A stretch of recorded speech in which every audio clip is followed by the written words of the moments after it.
איך לרדת מתחת למפה באנימל קומפני. טוב, בואו אני אראה לכם.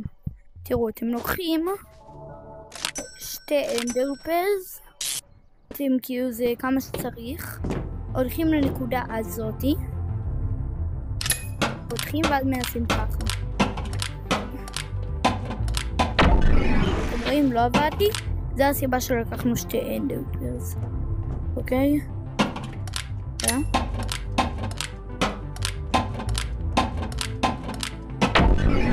היינו. אתם מבינים ככה עד שזה עובד. לוקחים. אוקיי? אתם לא חייבים את זה בשופ, אבל הכי קל זה בשופ. טופה. אתם רואים, אני הגעתי מתחת למפה.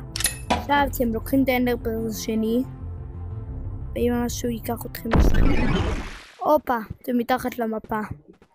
ולא ליפול, כי אז או שתגיעו וואלה, מעניין אותי. אם עם זיקוק אני יכול להגיע למאחורי האזור החסום.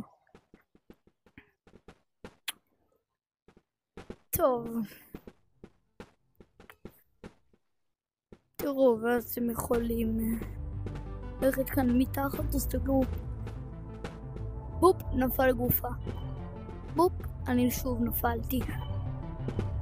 ככה אתם ממש יכולים לעשות את זה. טוב, אז ככה הראיתי לכם איך לצאת מהמפה באנימל קומפני. אז יאללה ביי.